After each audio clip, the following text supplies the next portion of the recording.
Good morning, good afternoon, good evening, everybody. Welcome to today's Parasoft broadcast. We'll be talking today about codifying cyber defense in DevSecOps to reduce cyber attacks. And we have a couple of great speakers today. I'm Arthur Hicken. I'll be your moderator today. If you have questions, suggestions, let us know in the panel. We have with us Amy DeMartine, who's Vice President and Research Director at Forrester, who does all kinds of cool security stuff, and will be benefiting from that skill and experience that she has. And Kevin Green, who's recently joined Parasoft as Director of Security Solutions.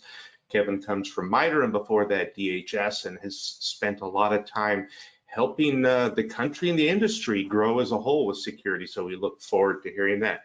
So with that, I believe we will start with you, Amy, and let me change it and let you share your slides.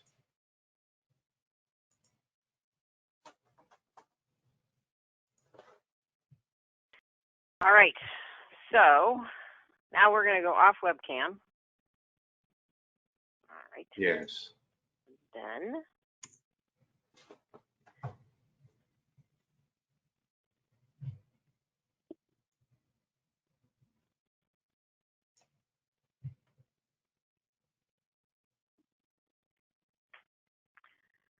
All right.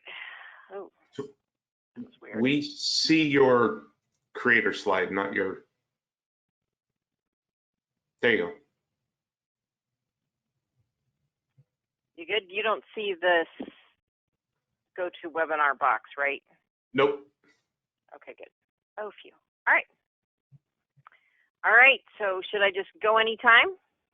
Yes. Thanks for having me today. So today we want to talk about DevSecOps, and we can't really talk about DevSecOps without first talking about the developer teams we're trying to support. And what we've seen in the past few years is that their speed has increased dramatically. And it's really because they've embraced things like DevOps, a lot of automation in their development processes. What they're really trying to do is get their ideas and creativity out to customers.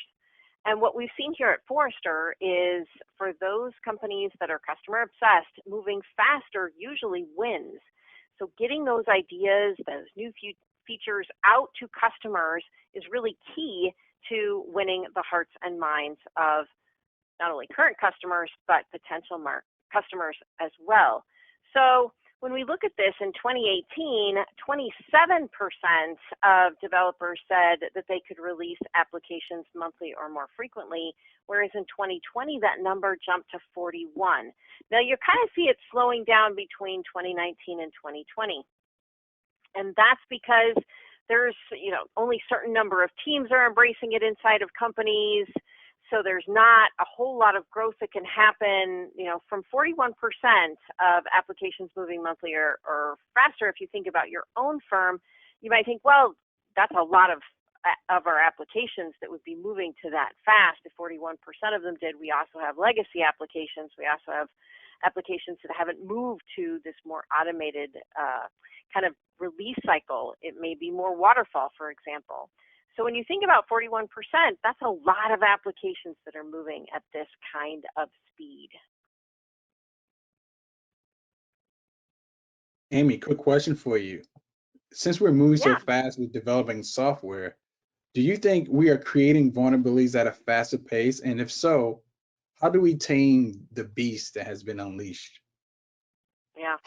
Yeah, there's definitely a fear that, well, if there's junk coming in, there's junk coming out. So if we're really not doing application security well, all we're doing is actually generating more applications with even more security flaws in them. And that might certainly be the case. However, what we really should be looking at this and thinking is, this is our moment for security pros to insert security testing early and often, almost behind the scenes. So developers don't really know that we are running a bunch of security. Thanks for watching this webinar preview on our YouTube channel. We hope you enjoyed it. To watch the full webinar, click in the description below. In addition, you're going to find some other useful links down there. And of course, we hope you subscribe to our YouTube channel. Thanks. Have a great day.